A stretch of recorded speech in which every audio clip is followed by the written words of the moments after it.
Awesome. All right. So today I have a very special guest. And even though I cover a lot here about Cosmos, I'm also always excited to be on top of the things on other ecosystems. And Polkadot is also a great ecosystem that has achieved a lot. Gained a lot of traction and attention, obviously. So I'm really honored to have the time today of Dan Reecer, who is the VP of Growth over at Acala, and I think also one of the core contributors in the earlier days at Polkadot itself. Both our voices are a little bit scratchy today, but I think that's fine. Dan, you must be crazy busy now with the upcoming auctions. We'll talk about this a lot today. But first of all, how are you? How's everything going? Good. Thanks for having me on. Things are going well. It's definitely a busy time for everybody in the Polkadot ecosystem. There's a pretty big event coming up November 11th that we'll get into in a little bit, but yeah, excited to talk through everything. Awesome. Yeah. And I wanted to start off with your basic, like your thoughts and you've been early on with Polkadot and the whole kind of like design of its architecture. I think it's basically on the very other end of what Cosmos has done, because you guys started with the relay chain and then pegging parachains slowly over time to it to borrow and get access to the security from the relay chain. So can you maybe first of all talk about why you think this architecture is great and why you basically in the first place chose to build it in that way? Yeah. The background on Polkadot is that, as you mentioned, there's this relay chain. If you're familiar with ETH2, that's the best kind of comparison, being the ETH beacon chain and all the shards that are going to connect to ETH2. Same thing on Polkadot. We have this relay chain, which is kind of the core of Polkadot.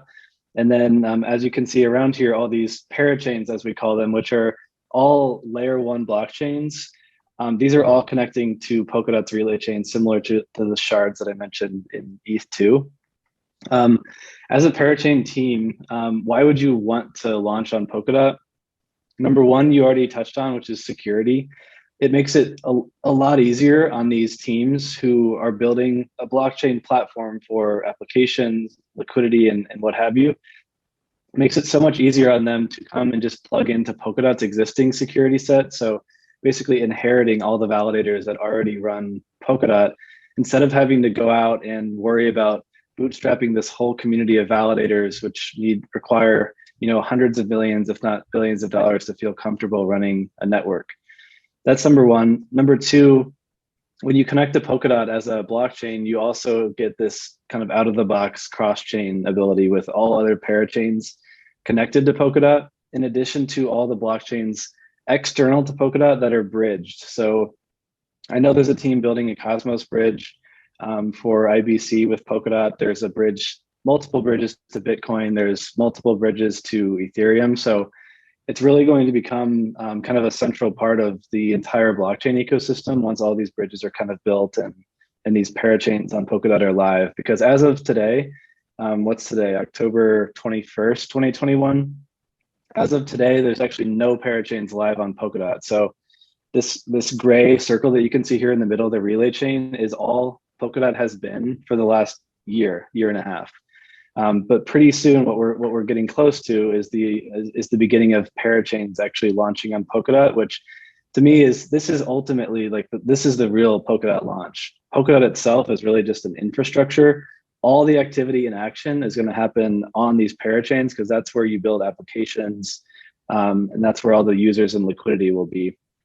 Polkadot is really meant for what I mentioned, security and interoperability, and of course it does governance and a lot of other things too. But at its core, those are the key things. Awesome. Yeah, and you already mentioned briefly IBC, which is the core interoperability protocol on Cosmos. And I remember like a couple of months ago, I saw this clip. It's on YouTube where Gavin Wood and Dr. Gavin Wood and Jay Kwan, the inventor of Tendermint and founder of Cosmos, co-founder of Cosmos, when they were both on stage, I think in some event in Berlin. And then somebody asked them like, hey, is there a way for Cosmos and Polkadot to interoperate? And I think both said, hey, in effect, the Polkadot relay chain could become a zone on Cosmos. And in the same way, the Cosmos hub could become a parachain on Polkadot. Is that something Yeah. like that you also in the longer run, did you think, hey, all these giant ecosystems, all these layer zeros, layer ones, the Solanas, the Cosmos, Avalanche, all these layer ones or layer zeros, is that something that you think is still on the table, or are you focusing first to kind of like bootstrap the native architecture, the native ecosystem of Polkadot with the DeFi hub, with the EVM hub, and all those kind of things? Or what is the approach here? Yeah, I think first and foremost, the priority is to get Polkadot itself up and running. If we don't accomplish that, then there's no point in trying to connect up with Cosmos and Ethereum and everyone else. So I think what we'll see in Polkadot is the rollout of Parachain. So maybe get up to, I don't know, 15, 20 and start to feel comfortable with everything kind of working as it should. Then of course, yeah, down the road, would love to see like real native technical integrations that work potentially more efficiently and securely than these bridging solutions. Bridging will probably happen before like Cosmos or Ethereum 2 were to become an actual occupy a parachain slot on Polkadot. That's probably at least a couple of years out. But that's definitely something that's on the table. So recently though, it's been pretty encouraging though to see how many of these teams, the Terra, Solana, Polygon, Ethereum, all these layer ones are recently becoming very open to collaboration with other ecosystems, which I think is really encouraging to the entire crypto community, because everyone has to kind of work on this together. I think the whole thought, the whole kind of mentality of being tribalist and only focusing on your one ecosystem is kind of a mentality of the past. Everyone's going to have to work together, and we can all kind of lift each other up by working together. So yeah, that's a philosophy that resonates a lot with me. And also when I discovered Polkadot and then also Cosmos, I was like, man, these they're trying to actually achieve exactly what you just said, right? It's like we're all in the same boat. We have to like leverage each other's benefits and features, and not be in this game with a winner takes it all mentality and kill the other chains and be the ETH killer and be this killer and that killer. I think yeah, eventually we're still trying to disrupt traditional finance, and it's maybe a bit too early to nail down which chain is going to be the sole winner. So that's why I think it really resonates a lot with me, and I'm extremely excited about, that's why I asked you this about connecting those layer zeros and layer ones. In that context, can you share about your journey and everything about the origin story of Akala network in that context? Is it something that kind of like came out as a project out of the birth of Polkadot in 2017, 2018, or what was the origin process of Akala then? Yeah, so just quick background on myself, because I'm going to be talking about Akala's background. I haven't been here since the beginning at Akala. I started in February, so I've been on the Akala team for about 9 months now. Prior to Akala, I was at Web3 Foundation, and like you said, I did the launch of Polkadot and Kusama for about 1.5 years there. And overall, I've been in crypto for about 3.5 years. What the Akala team's experience is pretty interesting. So they've been building this network and this whole platform for about 2.5 years. Back about 2.5 years ago, 3 of our 4 co-founders at the time, Betty, Brian, and Rui Tao, they started building a synthetic asset application called Laminar. And back then they were building this on Ethereum. They made a good amount of progress. There's already kind of an application that you can use on testnet.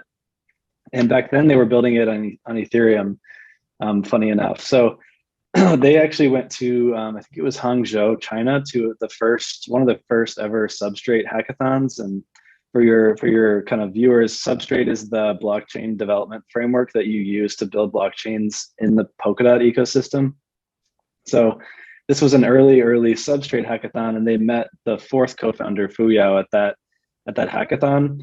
And they all kind of had this realization that in order to build a DeFi application in the Polkadot ecosystem, they of course first needed a blockchain to build it on, and ideally a blockchain that was built specifically for DeFi.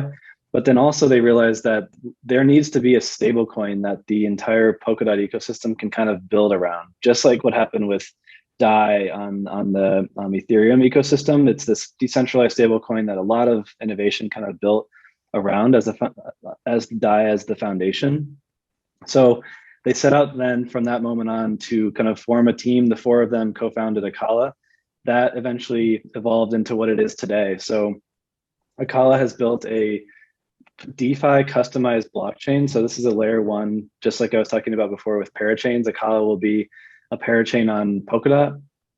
And it's interesting what you're able to do with Substrate. It's this new kind of framework that Gavin Wood created after he created Ethereum and invented the Solidity programming language. This is kind of the next evolution of that.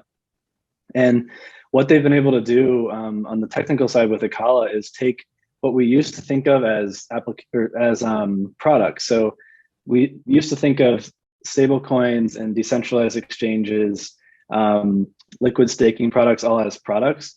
Now they've actually taken these products from previous days and kind of converted those into features that are built into our blockchain itself. So imagine if DAI and Maker and Uniswap were all built into Ethereum instead of on top, so that every application building on Ethereum could natively out of the box leverage the liquidity of the DEX or the stablecoin right out of the box. So that's what we're building with Acala. It's all these kind of features are built into the chain, and we have an Ethereum virtual machine, an EVM environment on the blockchain. So anyone building in that EVM can then leverage the DEX, the stablecoin, the liquid staking product, all kind of out of the box at the blockchain layer instead of at the application layer, which is going to make for pretty interesting applications. Yeah, I agree. And I think that's also one of the major differences between 2017 and today. Is back then people didn't really know how can we actually generate cash flow with those cryptocurrencies and those blockchains, right? And I think now we are in an era where you have money markets that you can actually do create also synthetic assets and derivatives, which is also something that you guys are doing, I think, for dot staking derivatives. So can you talk maybe about 2 or 3? You already mentioned a stablecoin. Can you talk a little bit about maybe 2 or 3 core products that are right now in the works, and also a little bit with the timeline, when are they coming, what's the stage, and what are you also mostly excited about when it comes to Acala? Mm-hmm. Yeah, so after Acala launches, the first kind of product to roll out will most likely be the liquid dot staking product. At this point, dot staking is pretty incredible. There's about, I think, 12 to 15% staking returns that people are seeing. And there's a huge community of dot, what we call them nominators or stakers. Last I checked, there's about, about 10 to $15 billion staked in dot. And all of that is staked and locked away and dormant. Like it's not being used for anything. So the exciting thing for me is with this liquid dot staking product, what that means is people can then stake their dot through Acala, and the dot is staking, still earning that 12 to 15%. But then you get this L dot token. So this liquid dot token that is like it's called, it's liquid. So you could go then use that to, for example, mint a stable coin and then use that stable coin to maybe buy more dot. So you're basically longing your dot. Or you could take that L dot with some other dot and provide liquidity to the L dot pool and become a liquidity provider. So it unlocks a lot of liquidity and kind of the ability to compound your interest that you're earning on that asset, which is really exciting, and I think will become a multi-billion-dollar TVL type product very quickly. The other thing that we're launching is, like I mentioned, AUSD. So this decentralized stablecoin that's going to become kind of the de facto stablecoin of the Polkadot ecosystem. This is extremely important now, especially as we get into conversations regulatory wise with these centralized kind of fiat backed stablecoins.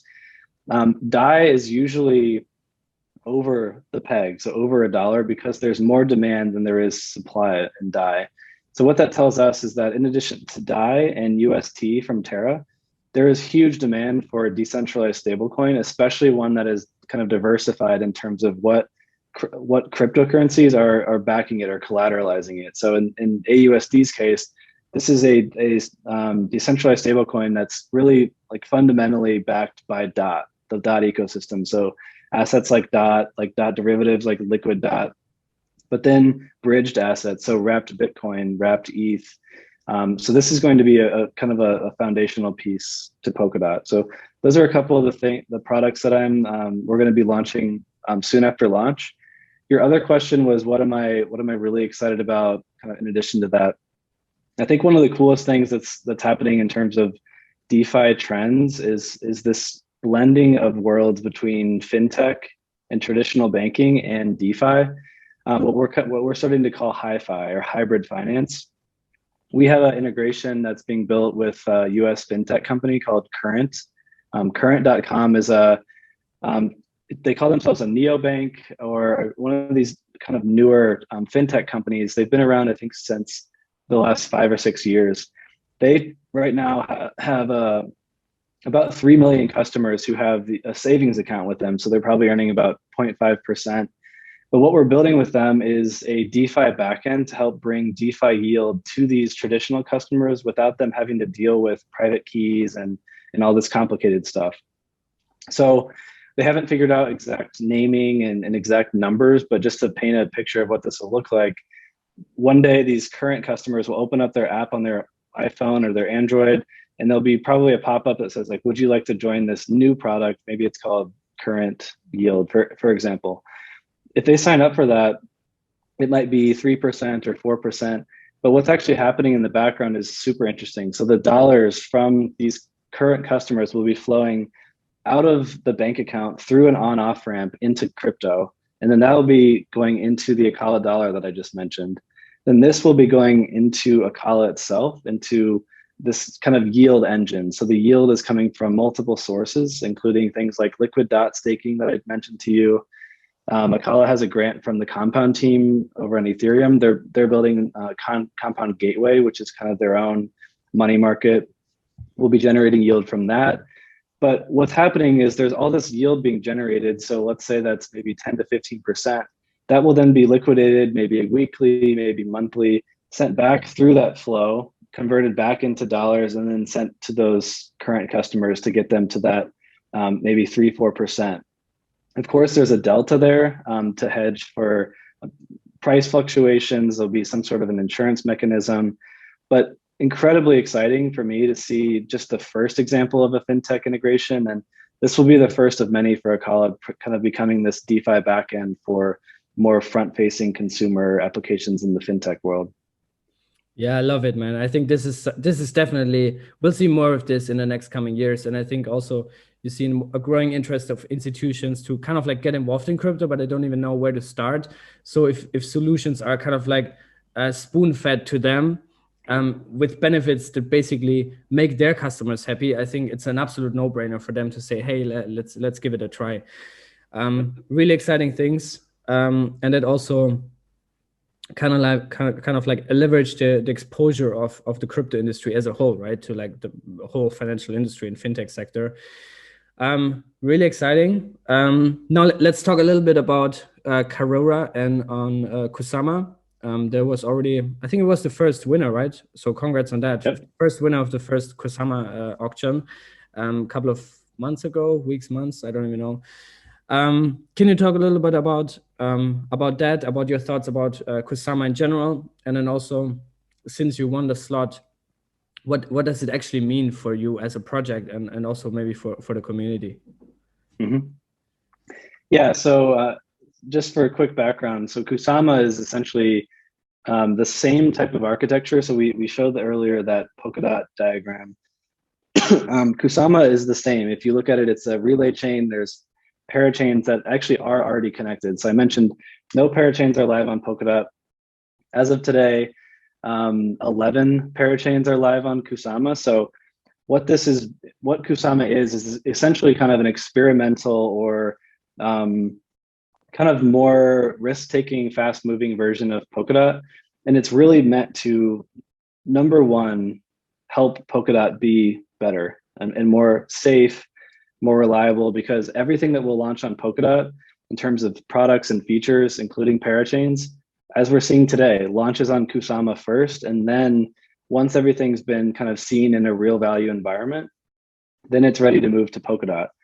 So the same thing happens for these parachains. If you go up one level from Polkadot up to the parachain level, we as a team at Akala, we've of course been planning on launching Akala on Polkadot, but first we launched Karura on Kusama.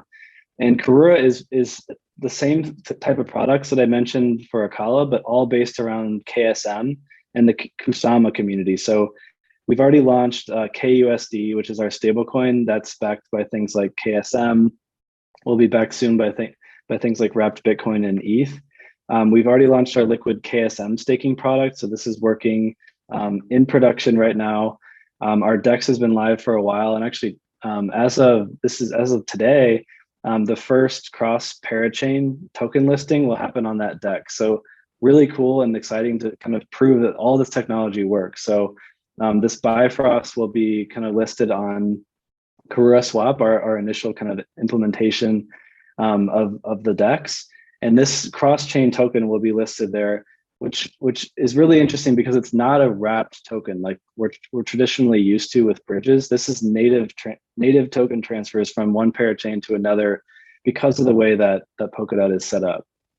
So what this proves is that Akala's tech is working in production. So Akala, what will be on Polkadot, is already kind of proved itself and working on Kusama. So really exciting for us to see all of this kind of, beginning to take shape in the Kusama ecosystem. Last I checked, the TVL is a little bit above or around 300 million. And that typically what we use as a kind of a yardstick for this is like a 10-to-1 type of ratio, because Polkadot's just the size and security of Polkadot's about 10 times that of Kusama. So this is telling me that Polkadot is going to be kind of alive and thriving pretty soon. Your other question was around kind of what we learned with the experience with Karura's launch, and it's pretty incredible what we've learned. So the original purpose of this was to make sure that, like I said, the tech is kind of refined, tested, and seen kind of actively working in a real value environment before ever making it to Polkadot.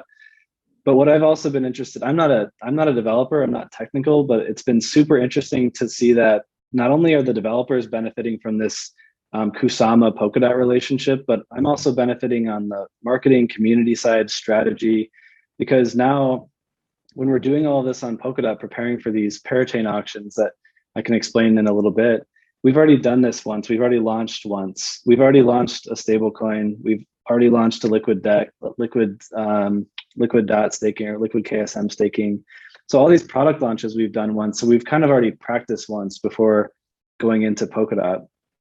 And the same thing goes for the community. One of the most important things that I've learned this year is that especially with Polkadot, everything's so hard to understand. Part of why we're even talking about this is because helping educate people on how all of this stuff works. So education and then communication were some of our key kind of takeaways from the Karura launch, because we've had a great experience kind of doing these weekly community calls, walking people through the launch process, the rollout of all these products. So definitely a lot that we've taken and learned from in order to improve the launch experience of Akala.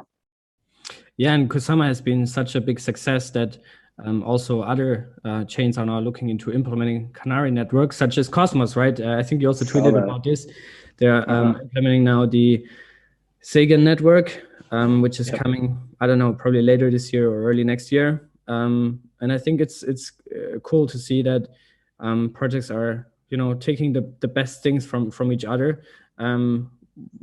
Of course, I think there's always a little bit of competition under the hood. Of course, I think that's also a healthy competition in the end of the day. But I still think that this is a net positive for the whole industry. Yeah. And so one question before we move on to the crowd loans and more details on Akala, because some people ask me this, like, hey, do you think actually that Kusama is the real Polkadot?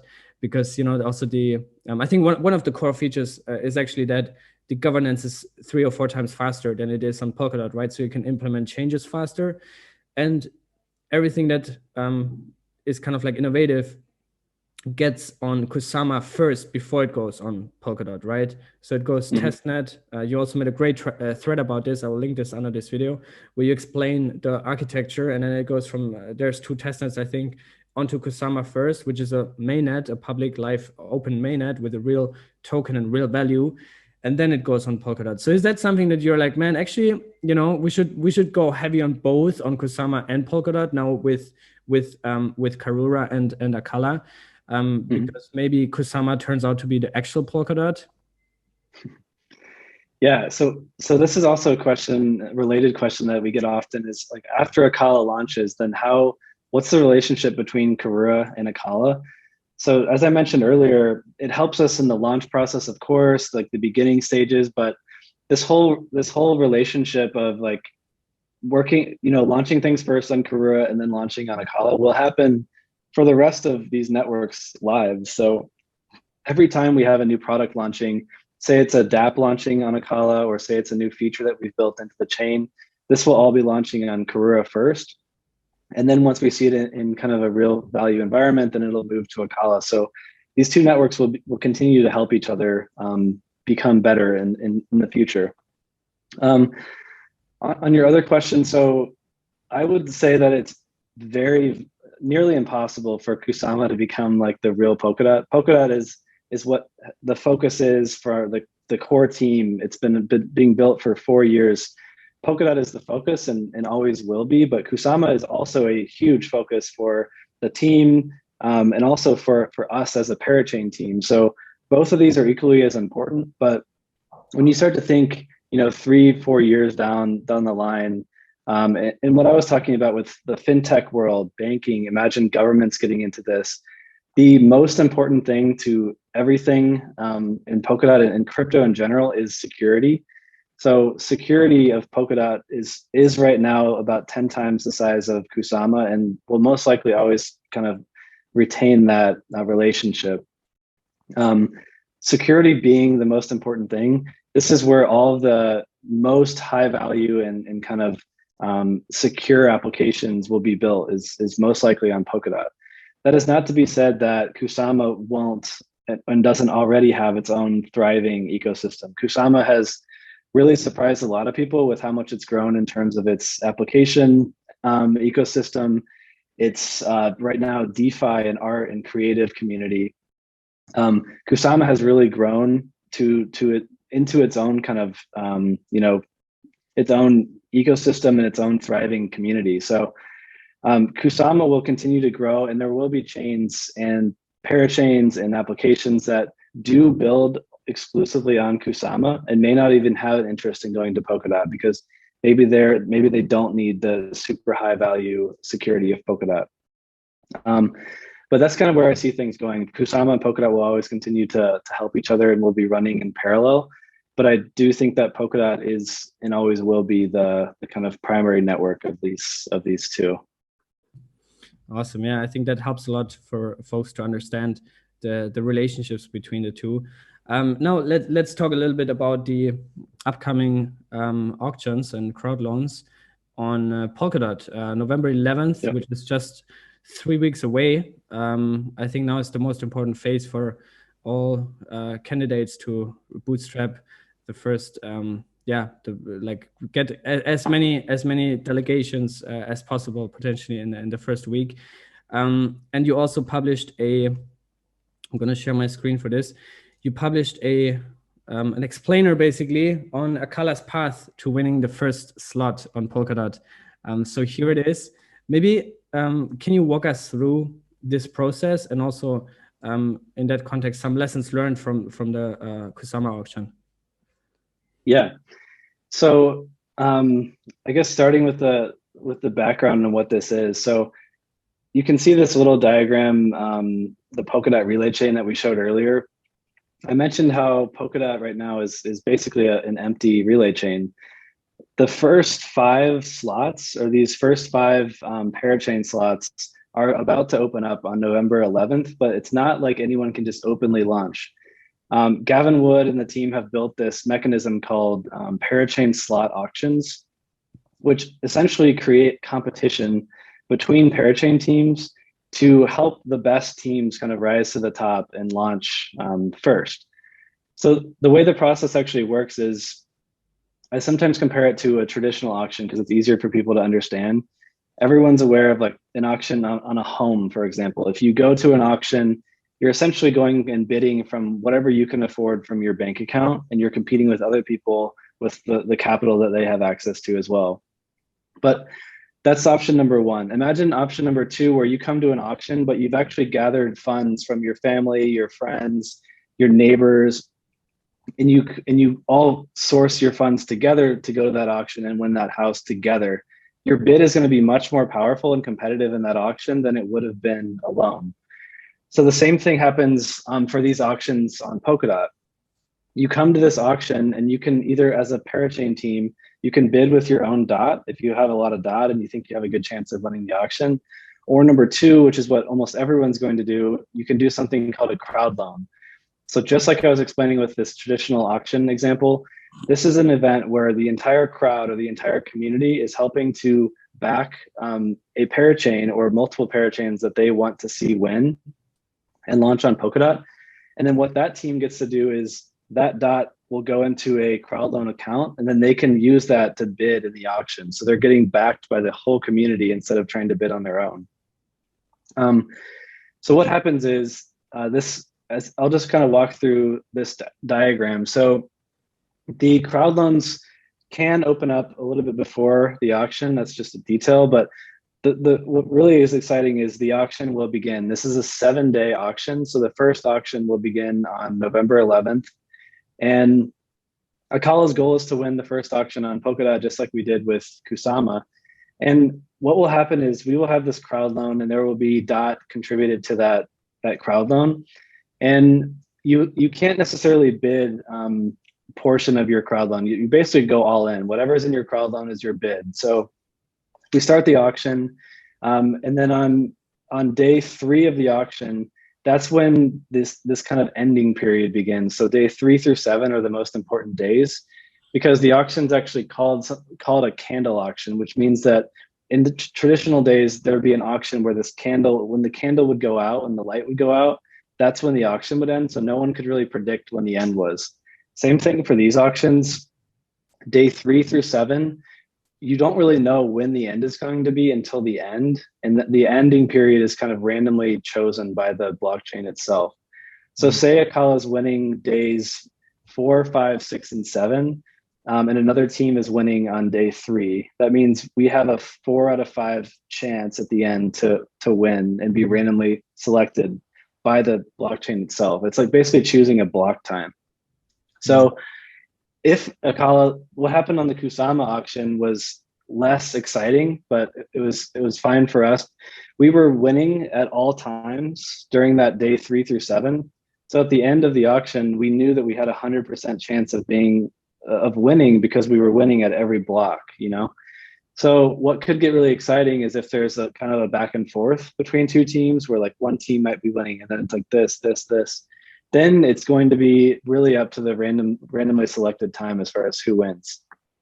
So going through this flow, let's say Akala wins this auction. Then what happens is all of the DOT that was contributed by the community is actually locked away as kind of a lease for this slot that lasts for 2 years. So one of the benefits of crowd loans and parachain auctions is that it really helps protect the community and the contributors, because the DOT, this is not a fundraising event. The DOT is not going to Akala or any other parachain team that's kind of going through this auction process. The DOT is purely kind of locked away as this bond for the slot in Polkadot's network. So why, as a DOT holder, would you contribute to something like this? Well, in return for the DOT that you contribute, you earn you get the network token of whatever parachain team that you back. So in Akala's case, you would receive ACA after Akala launches and the network is live. This distribution of ACA will happen. So you're now having DOT that's kind of staked, locked away. You get ACA, And then after 2 years, you get all the DOT back that you contributed to the crowd loan. So the most basic way to explain these crowd loans is number one, you contribute DOT. Number two, you earn the network token, or you earn crypto from that parachain. And then number three, your loan is returned after 2 years. That's why it's called a crowd loan. So moving to the right here in this launch path, so Akala would then earn that slot. You can see the little logo down there just to show that it's occupying one of these parachain slots. And then Akala is live. So all the products that we talked about earlier, the stablecoin, the DEX, the EVM environment, all this stuff starts to begin going live and actually will be, a live parachain on Polkadot. And then after 2 years, all the DOT that supporters kind of contributed in the crowd loan originally would be returned to them.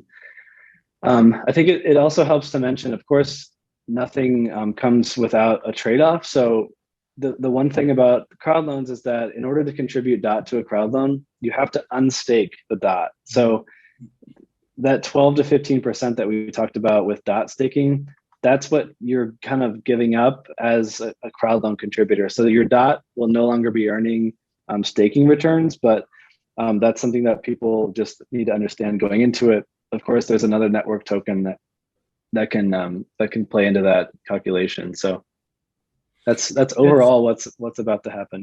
Yeah, that's really cool. Thanks for explaining this so in detail. One question that just came up as you were talking is, if you say Akala doesn't win the slot, a bunch of people delegate to Akala. You said, so what happens if you don't win a slot, the network doesn't go live? Do I still get ACA tokens, or do I only get them if you win the auction? Exactly. So actually what happens is, so this is, let's call this parachain auction number one. What I mentioned earlier was that there's 5 parachain slots that are all kind of beginning to open up starting on November 11th. So what will happen is these will be set 5 7-day auctions back to back to back. So if a team, say another team was trying to win auction number one, they raised all this DOT from their community. They tried to get into the auction, but they weren't able to be successful. All of that DOT is not returned immediately to the community. When you contribute to a parachain team, you're actually agreeing to having your DOT used by them in any of the first 5 auctions. So they basically, because imagine having to do this over and over again. One, it would be a huge kind of pain in the ass for the teams. What you get to do as a team is you can try one. If you don't win number one, you can then use the same crowd loan. So none of the DOT gets returned to people yet. You can use the same DOT in your crowd loan and bid in auction number 2. So as a contributor, if your team wins auction number 2, you're fine, because then the team will begin launching, then that network's token will be distributed to you. If in the case, let's say there's another team who tried to compete in all 5 of the first 5 auctions and did not have success, then after the 5th auction ends, that DOT would just simply be returned to your account, or essentially unlocked. So going back to the kind of the safety of this model, much more clean and safe than like the traditional ICO model, because the DOT is still yours. Either you contribute and you either get it back if the team doesn't win, or you contribute and you get the DOT back after 2 years. It's a pretty interesting and nice model for helping kind of bootstrap these teams. Yeah, and in the worst case scenario, you basically had to lock up your DOT for 5 weeks, right? And you lost the staking rewards. That's the only downside. There's one very interesting thing that I think you talked about in the thread also, is that Akala introduces what's called liquid crowd loans. Can you talk about that? Because I think this changes the nature of the game a little bit, right?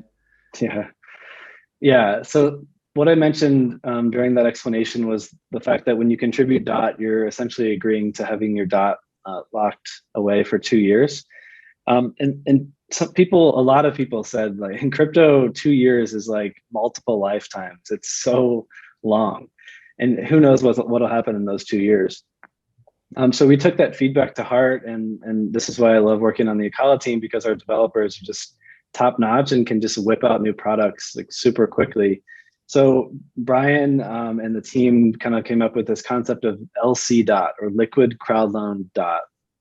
So this is the second kind of liquid product in our suite of products. And what this will do is allow people to retain liquidity of their dot during the 2-year period with a liquid token. So how it'll actually work is the crowd loan will actually be hosted in a decentralized manner, and we're building a web page to be able to do it and interact with Polkadot JS, the Polkadot wallet, and things like that. So when you go, there'll be essentially 4 options. You can contribute directly and do the traditional method where the dot's kind of blocked away for a couple of years. You can do number 2, which is this, you contribute to the crowd loan, but then you stay liquid by using this LC dot option. So in option 2, you would still contribute your dot to the crowd loan. That dot would be staked away, or locked away for 2 years, same thing. But when Akala launches and the ACA is distributed to all those contributors, we will also distribute a token called LC dot, the liquid crowd loan dot token. So what this will be is 1-to-1 ratio, you'll be getting LC dot. So if I contributed 10 dot to the Akala crowd loan, I would receive 10 LC dot. So this is what becomes your liquid token over that 2 years. So there's probably a lot of people out there thinking now about the strategy around this, the potential use cases for this, but there's a lot you can do. Like just to paint a picture with a couple of examples, LC dot will, if approved by governance, will most likely be a collateral in the AUSD kind of environment. So you could mint stable coins. Maybe you buy more dot with what you could get with those stable coins, and then stake the dot, and you're earning the staking returns over the 2 years. That's a simple way. You could also go and take the LC dot to one of these liquidity pools and become a liquidity provider for maybe the LC dot pair. Lot you can do. You can also just hold it if you don't want to go through the complexities of DeFi and do that. You can really just hold your LC dot and at least have the peace of mind that you're holding on to this liquid asset. But the key for all of this is to be careful and kind of know what you're getting into before using a product like this, because the LC dot is a receipt that you have to redeem your dot that you contributed to the crowd loan in the beginning. So if you take the LC dot and like trade it away for a dot, for example, you just need to always have that in the back of your mind that after 2 years, you're going to need to get LC dot back in order to get your dot back that you contributed to the crowd loan. So yeah, it's going to be really interesting to watch. A lot of people ask about the exchange rate or the price of LC dot. It's impossible to predict. The market will kind of determine that once it's live on the DEX. But the thing to remember there is that the 1-to-1 LC dot to dot redemption only happens after 2 years. So LC dot is worth 1 dot in 2 years. So what I would expect is that there's going to be some kind of a price difference between dot and LC dot, but that's purely up to the market and how all that works. Awesome, yeah. And by the way, these dot that you lock up, are they also earning staking rewards or not? No, because the dot that you contribute to the crowd loan has to be unstaked. So okay. There's no yield being earned on that. So when you have this LC dot, the derivative of that crowd loan dot, there's no yield because there's no yield coming from the underlying asset. All right. That's different than, hopefully this isn't confusing people, but the other liquid product that we talked about earlier is liquid dot, like liquid staked dot. Yeah. So that in that case, you're staking the dot. So that is earning the yield. And then the L dot is a yield bearing token. So that yield will continue to earn on that liquid dot token because the dot itself is staked in that case. Yeah. In the crowd loan case, there's no yield. Yeah. Yeah. I think it's important to capture this, that the staking derivative that you're building natively as a product of Akala basically tokenizes or liquefies staked dot, but the liquid dot for the crowd loan is basically an IOU that you can redeem later in 2 years. Exactly. Unlock period is on. So I think it's important to understand that we're on 2 levels here. But yeah, lastly, before we wrap things up, because we're almost at an hour, man, time is flying. I wanted to share my screen here about the Akala token. You already mentioned earlier you have the ACA token coming up. So yeah, maybe you can share a little bit about its utility, circulating demand, and also yeah, just basically the whole. We can also scroll down later here about the tokenomics. So yeah, maybe you can talk a little bit about the token here. Yeah, just I guess to keep it high level. So Akala ACA is obviously the token that kind of powers Akala's network. So Akala itself, and then any application building on Akala will need to use ACA for transaction fees first and foremost. One of the really cool things about Akala, I mentioned how the chain is kind of customized for DeFi. Another example of that is we were able to kind of customize the way that fee tokens work on the network. So, like when you're using things like Ethereum, you have to, it's really annoying to have to go find ETH and get that in your MetaMask in order to do any transaction. We've made it so that any fee on the DEX that's kind of been accepted as a fee token can be used to pay transaction fees on Akala. So imagine bringing over like wrapped Atom from Cosmos or wrapped Bitcoin, and you have just that in your wallet. The very first transaction you do on Akala can be paid in that wrapped Atom, or can be paid in wrapped Bitcoin. But what's actually happening on the back end, the transaction still has to be paid in ACA. But because the DEX that I mentioned, it's built at the blockchain layer, that transaction, without the user even needing to see this, will go to the DEX in the back end and actually swap that wrapped Atom for ACA in order to pay the transaction fee in ACA. So it makes the experience much easier for users and also for developers. But that's just another cool thing to mention. Node incentivization, I guess we don't need to cover all of these, but No. Akala, one thing to understand about these parachains is that, like I mentioned, one of the key benefits of Polkadot is that you get to inherit the security of Polkadot. So that's the proof of stake. So on parachains, you don't stake these tokens because these are tokens that are not part of a native proof of stake system. You stake DOT, but you don't need to stake ACA, and ACA is actually a fixed supply. So by holding ACA, you're essentially kind of part of this Akala ecosystem, but we don't need to print inflation in order to pay validators. So there's no inflation of this token, which is pretty interesting. Max supply is 1 billion, so that's where that will be. And like I said, yeah, no inflation. It's kind of a fixed supply model. Let me add one thing to this, because again, my usual audience consists of cosmonauts. So, and in Cosmos, it's a different architecture, because in a Cosmos, for example, any Cosmos-based project like Akash, for example, Secret Network, Region Network, all these coins, you actually have the native coin that will be staked because it's on its own chain and it has its own set of validators, right? But that's not the case here, because through the parachain slot that you get, you're borrowing the security from the relay chain in Polkadot through DOT, right? So I think that's very important to understand the key difference here between the architectures. Yep. Yeah. And yeah, maybe finally you can talk a little bit about the distribution, and also how much actually of the supply will be is reserved for the crowd loan. Is there like how much will be given to the guys that delegate to a slot, to your slot? Yeah. So that's the red portion here on the right. So that's for auction reserve and then liquidity program. So a portion of this will be used to distribute that ACA for this first crowd loan. One thing that's pretty interesting that I didn't mention is that people watching this may be asking themselves after that last description of crowd loans, like, okay, you tell me that all the data is returned after 2 years, which is like the 2-year lease for Akala, but then what happens for the next one? Because Akala, we have to renew that slot every 2 years, just like you would have to renew a lease on an apartment. So we have this on-chain treasury. It's basically a DAO.